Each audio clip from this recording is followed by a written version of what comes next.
Hello everybody, thank you for tuning in. In today's video, we're going to be considering the Watchtower study for the week of June 2nd to 8th, 2025. So friends, we welcome you and now let's jump right in.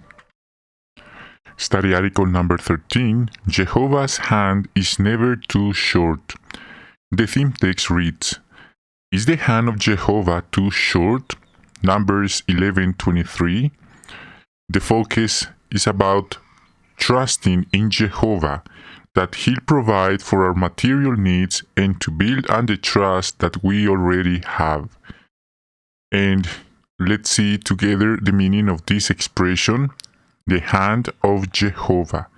Of course, He's not a human being, and this is not literal. It has a metaphorical meaning. Let's start with paragraph 1 question. How did Moses show trust in Jehovah when he led the Israelites out of Egypt? And he was aware of his weaknesses, of his fears. He didn't feel capable to speak properly, and he refused to be intimidated by his weaknesses, by his fears, and of course, by the Pharaoh of Egypt. He was a god among people. They considered the Pharaoh as a god among the people, and he was a great army, and of course his wizards. So Moses refused to be intimidated by all these enemies, and instead of being intimidating, he trusted in Jehovah. He led the people through the Red Sea and later into the wilderness. Most of the Israelites eventually lost confidence in Jehovah's ability to care for them. But Moses kept trusting in Jehovah, even if the rest of many of the friends left their confidence in Jehovah, like swimming against the flow. That was Moses. Now, let's read from the Bible, Numbers 11:21 to 23. Let's see together. Then Moses said, The people are among number 600,000 men and food, and yet you yourself have said, Meat I'll give them, then they'll eat enough for a whole month of days. If whole flocks and herds were slaughtered, would it be enough for them? Or if all the fish of the sea were caught, would it be enough for them? Jehovah then said to Moses, Is the hand of Jehovah too short? Now you'll see whether what I say will happen to you or not. So Moses was aware that for any human being was simply impossible to get enough meat for millions of people around. But Jehovah is not a human being. He didn't need to get fish from the sea or for any place. He was able to perform the miracle. So he questioned Jehovah's ability to give meat to his people. Moses couldn't imagine how Jehovah could provide enough meat to satisfy the millions who were camping in the desolate wilderness. Actually, there are not butcheries in the middle of the wilderness. In answer, Jehovah asked Moses, Is my hand too short, Moses? Do you think I'm a human being like you? And the answer is evident. In effect, Jehovah was asking Moses, Do you really think that I cannot do what I say I will?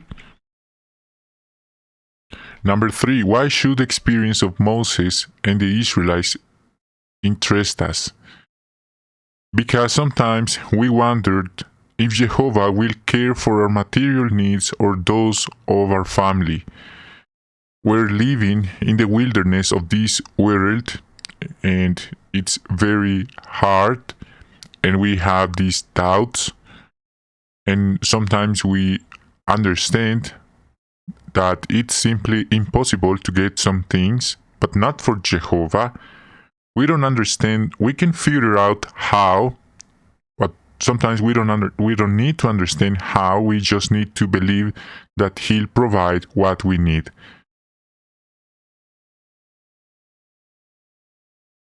So, learn from Moses and the Israelites is the next sub-theme. What may have led many to question Jehovah's ability to provide for them materially? And the answer is an external influence, like the mixed crowd from Egypt and probably from other places.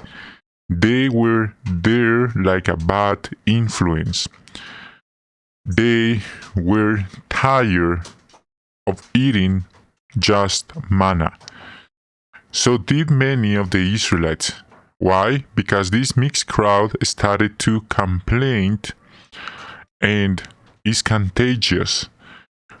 So the people began to long for food that had been available in Egypt. Moses, feeling pressure from the people, seemed to think that he personally had to provide for them. Number 6 and 7. 5 and 6. What can we learn from how the mixed crowd influenced many Israelites? This could happen to us.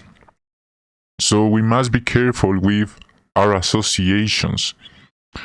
We could be influenced by the ungrateful spirit of others and become dissatisfied with what Jehovah provides. It might happen in the congregation, it might happen in our workplace, it might happen with our non-fellow believers, relatives, or acquaintance. So we must be careful with our associations, because that could happen if we look back longingly and what we once had, or if we became jealous of what others have. And guess what? The medicine for this is gratitude.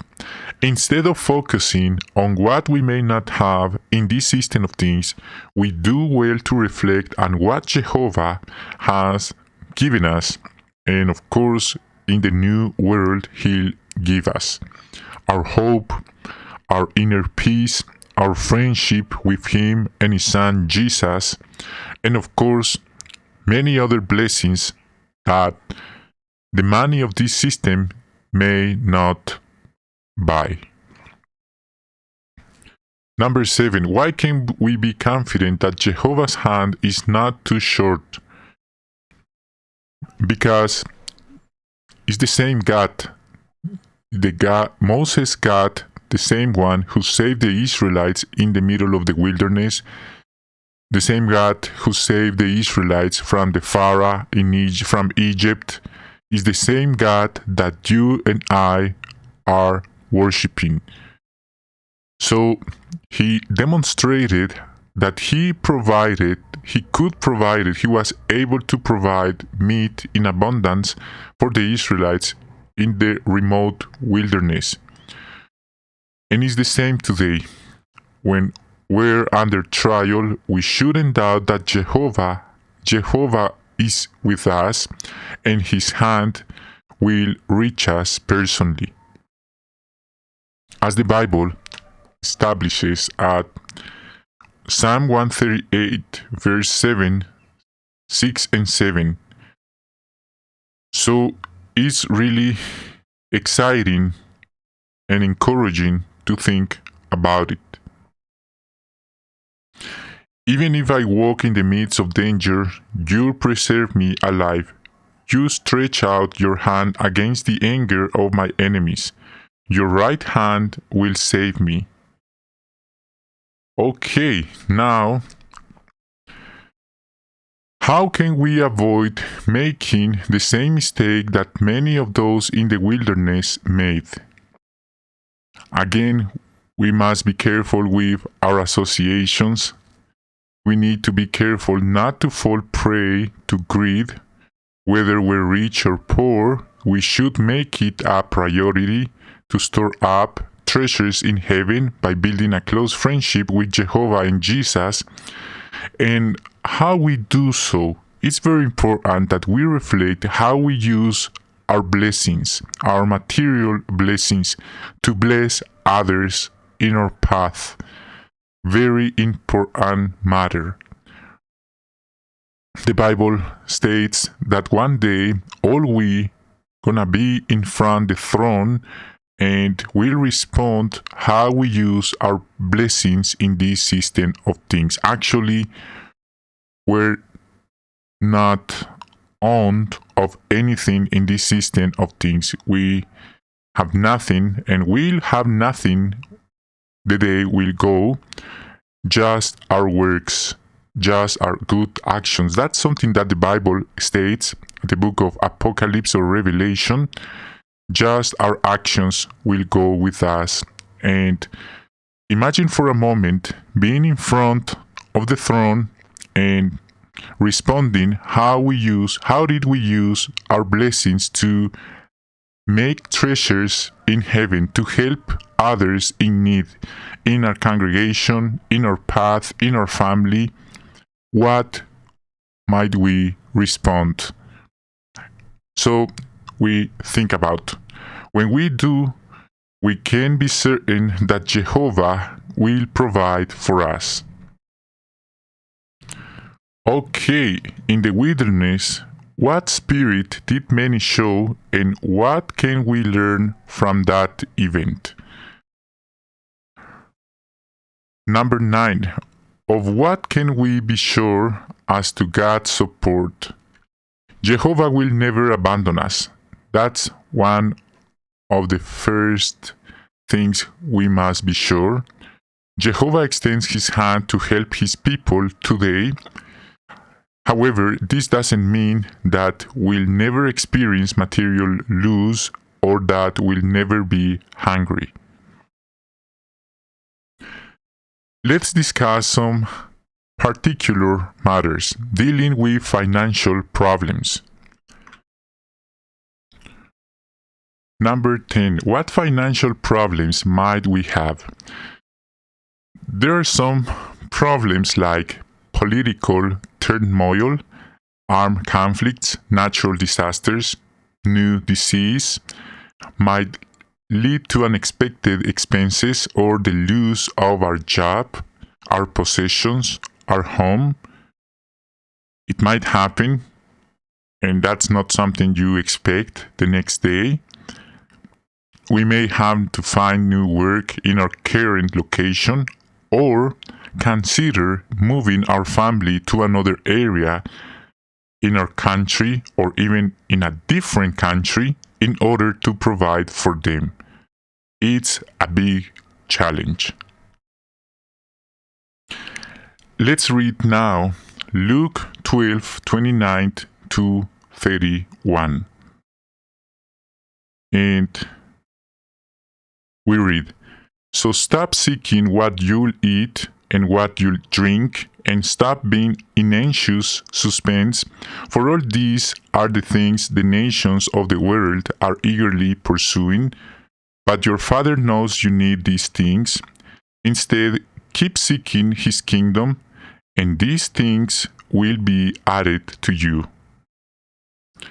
So, what can help you to deal with financial problems? And the first and very important thing is take our concerns to Jehovah. We need to walk into our private place, our private room, and talk with Jehovah about what we feel. Ask him for the wisdom you need to make good decisions and for a calm heart to avoid being anxious, suspense about our situation.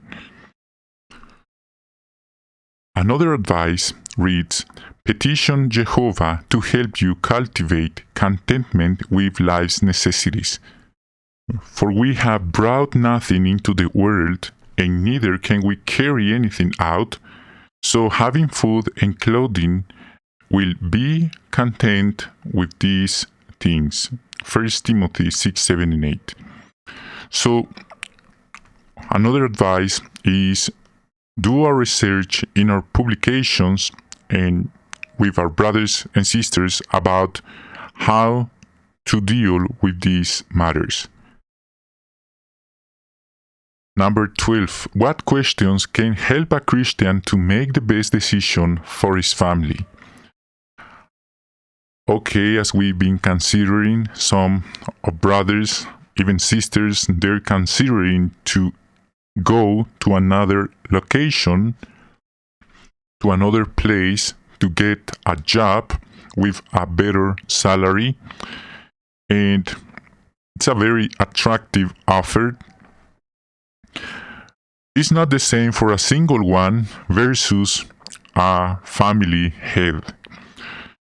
So ask yourself, if you're a family head, even a single brother or sister, in the case of married ones, how might my marriage be affected if I were away from my mate? In many cases, both or one of them fall in adultery, in grave sin, immorality, because of the distance, nostalgia, etc. Both or one of them felt abandoned, lonely, jealousy, etc. A lot of anxiety, and about if they have children, what impact would this move have on my Christian association and on my ministry? It doesn't matter if the person is single or a family head, the impact on his spirituality. And if you have children, you also need to ask yourself, how will I raise my children in the discipline and admonition of Jehovah if I'm not with them? This is a very important matter. And many times, when they are trying to reach this dream, this material dream, they'll made it. They reach it, but the price they paid sometimes is losing their family. They're watching with their own eyes how their children choose a wrong way in life because of wrong bad associations, and they pay this price to get another material thing. Now the next one, planning for our future material needs. What reasonable steps can we take now to help us deal with our material needs when we grow older? The Bible encourages us to work hard like the ant, as Proverbs 6:6 to 11 states, so that we can care for our future material needs. It's reasonable, as our means allow, to set something aside for the future. Money does provide a measure of protection. Number 14. Why should we consider Hebrews 13:5 when planning for our future financial needs? We do our best to plan for our future needs, and if unexpected events befall us, we trust in Jehovah's support. Okay, that's very important because Jehovah has the last word. It doesn't matter if we did our plans diligently. At the end, unexpected things may happen, and Jehovah has the last word. No one knows what tomorrow will bring. We face a particular challenge as followers of Christ. Jesus said that we must be ready to give up all our belongings to be his disciples. Number 15. What balanced view should Christian parents have of their children?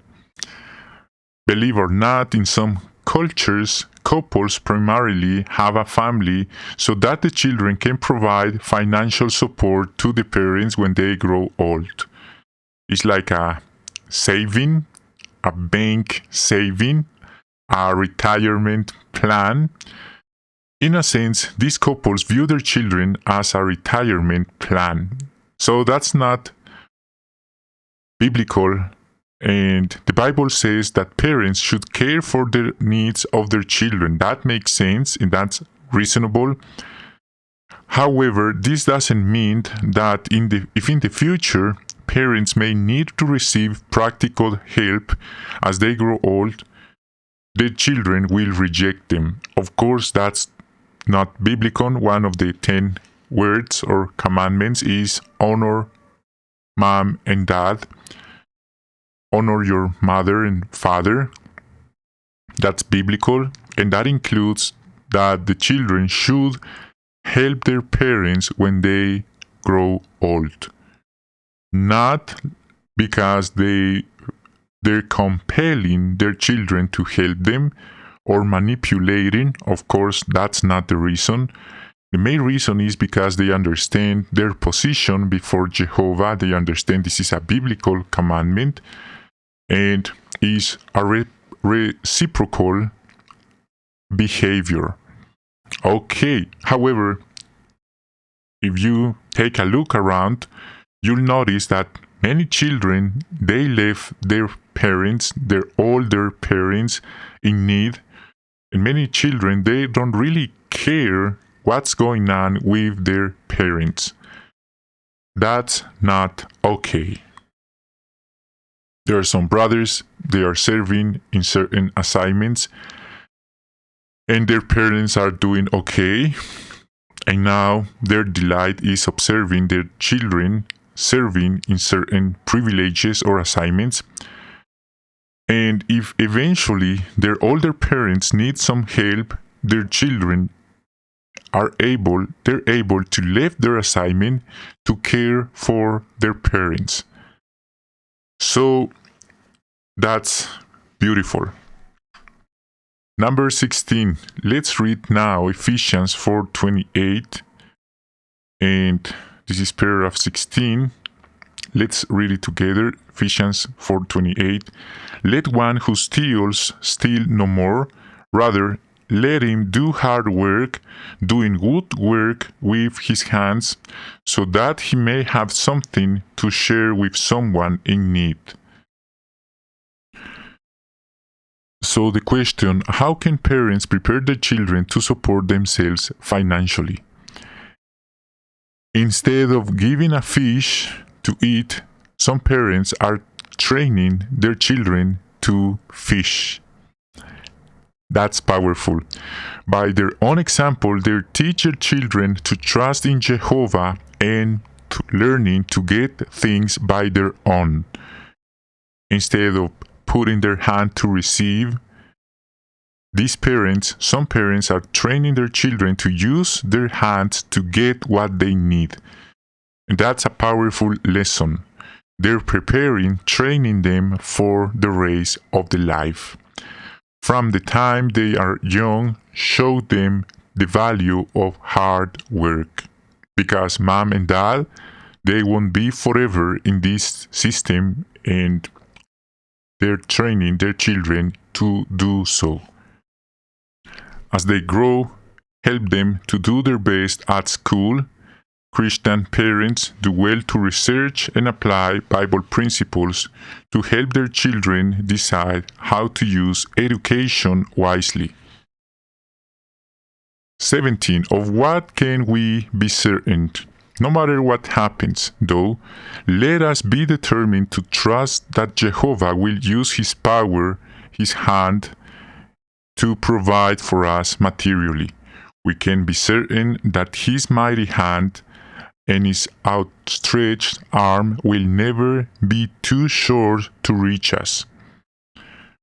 Okay, It's the same God who saved his people in the wilderness, and is the same God who's been saving us during these last days.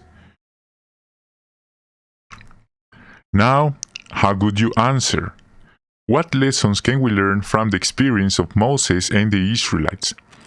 We could be influenced by the ungrateful spirit of others and become dissatisfied with what Jehovah provides. When we're under trial, we shouldn't doubt that Jehovah's hand will reach us personally. How can we show our trust in Jehovah when we face financial problems?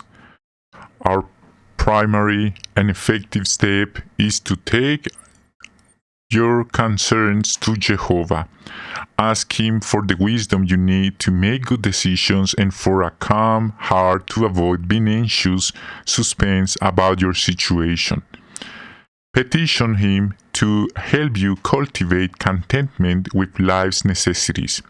Do research in our publications on how to deal successfully with financial problems. What should we consider as we plan for our future material needs? First of all, children are not our retirement plan. And the Bible encourages us to work hard so that we can care for our future material needs. It's reasonable as our means allow to set something aside for the future. Money does provide a measure of protection. We do our best to plan for our future needs, and if unexpected events befall us, we trust in Jehovah's support. Okay, friends, thank you so much for joining us in this consideration. Thank you for your patience, and now we want to say hello to some friends, and they are Eric Stewart, Janet Perez, Joki Muthoni, Onanja, Velosu, Jennifer Hobbs, Lisa Jacinta, Audrey Bell, Franz Bonzo, Benga Falokun, Helen, Lindell Wynn. So friends, thank you so much. Love ya. We hope you have a wonderful day and hope to see you in our next video.